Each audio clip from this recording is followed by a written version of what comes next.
El análisis del precio mínimo es justo el contrario del precio máximo.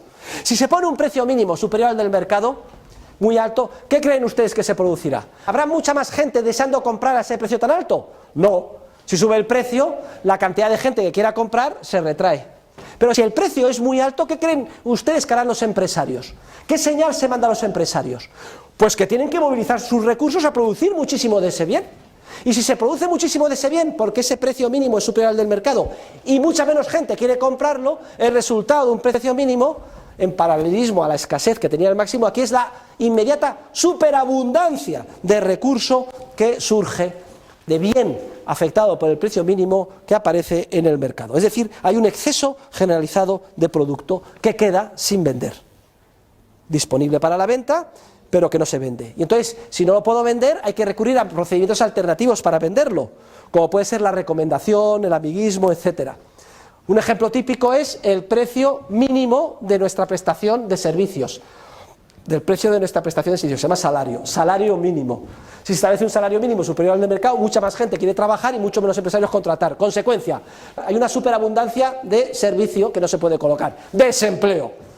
Y entonces hay que buscar un procedimiento alternativo.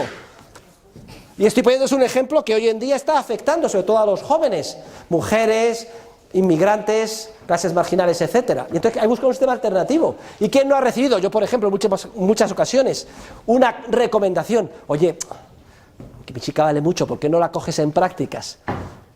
Y te empiezan a presionar. Si es que en el mercado no hay que presionar, ni hay que buscar el amiguismo, ni los procesos se solucionan en base a la violencia, ni a cartillas de racionamiento, sino simplemente por el mutuo acuerdo, y no hay que recomendar a nadie. En cuanto se establece un precio mínimo, un precio máximo, inexorablemente aparecen esos sistemas alternativos, redundantes e ineficientes de asignación de recursos. Y totalmente injustos, porque a lo mejor hay dos personas, una de más valía y no consigue el puesto de trabajo porque la recomendada es otra. ¡Qué injusticia! La injusticia la crea la intervención del Estado en economía. El proceso libre de mercado evita las injusticias, evita la necesidad de tener que caer en esos mecanismos alternativos de colocación del producto.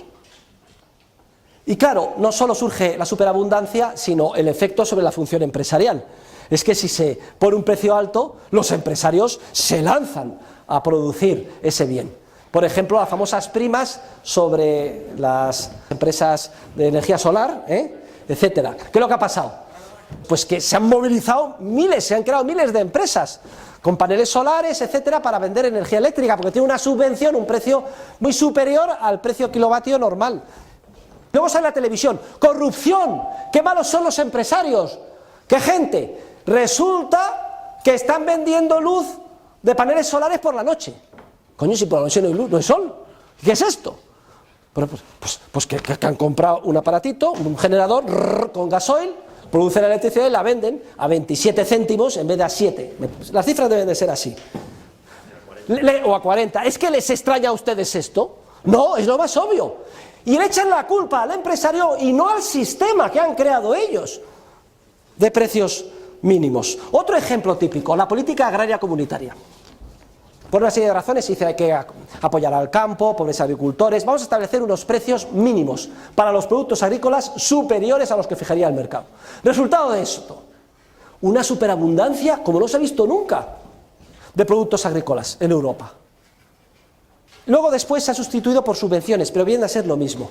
Fíjense ustedes, se establece un precio mínimo superior al que fijaría el mercado para el pan, la leche, las patatas, el aceite de oliva, etc. Luego ya todos los ciudadanos europeos con una cara de gilipollas pagando mucho más de lo que teníamos que pagar por todos los alimentos. ¿Sí o no? Sí. Segundo, los empresarios son súper eficientes, sobre todo los alemanes y los franceses, y como unas máquinas se ponen a producir bienes agrícolas que nosotros no demandamos porque son muy caros. Una superabundancia tremenda. No saben qué hacer. No hay almacenes suficientes en Europa para almacenar esto. El coste del almacenaje es tremendo y se paga con cargo a impuestos. ¿Y entonces qué? Soluciones. Todos los pensadores en Bruselas, joder, en menudo lío nos hemos metido.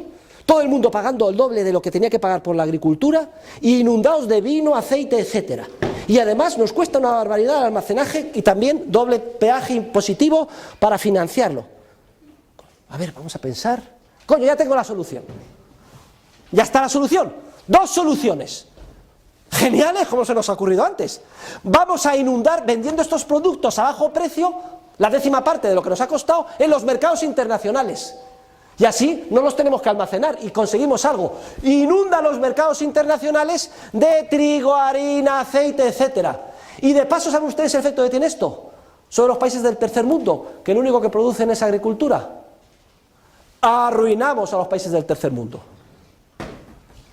Pero no hay problema si se arruinan los países del tercer mundo, porque como nosotros somos muy buenos y solidarios, vamos a establecer una cuota del 0,7%. Otro impuesto, fíjense ustedes, ya llevamos 3, Primero se nos obliga a pagar el doble por los productos agrícolas, luego impuestos para almacenarlos, y ahora otro impuesto para el 0,7% para, de alguna forma, tapar nuestra mala conciencia y que estos pobres países del tercer mundo que están pasándolo tan mal necesitan una redistribución de la renta. Pero se me ocurre otra idea genial. ¿Cómo no se nos había ocurrido antes? ¡Genial! Vamos a pagar una prima por destruir productos agrícolas. ¡Claro! El que destruya y mate las vacas, por cada vaca que mate y sacrifique, tanto. Y entonces ya la pobre vaca muerta no se la puede ordeñar. ¡Fenomenal! Y por cada hectárea que no se cultive, ya, tanto. ¡Qué genial! ¡Cuarto peaje! Fíjense ustedes qué locura. Oiga, todo esto, que es obvio, hay que desmontarlo, y todo el mundo lo sabe, pero nadie se atreve a hacerlo políticamente. En el momento en que se quiere tocar una prima, una subvención, un precio máximo, tenemos a todos los agricultores en el Ministerio de Agricultura bloqueadas las calles, en Francia todos los tractores bloqueando la comunicación. No se atreven. Fíjense ustedes cómo la lógica de una medida de intervención produce un efecto negativo que exige otra medida de intervención, y así sucesivamente hasta que se ha construido un monstruo que nadie sabe cómo solucionar. ¿Y para qué hablar del precio mínimo por antonomasia, que es el salario mínimo? Nadie se atreve políticamente a eliminar el salario mínimo. En la época de Thatcher se eliminó el salario mínimo en Inglaterra y tuvo un éxito extraordinario. No había salario mínimo, desapareció el desempleo, sobre todo de los jóvenes, mujeres, etcétera. Y aumentó muchísimo la productividad y el desarrollo económico. Pero políticamente nadie se atreve. Fíjense ustedes qué perversa es la democracia, que genera unos incentivos para hacer todas esas estupideces. Realmente es un sistema políticamente perverso.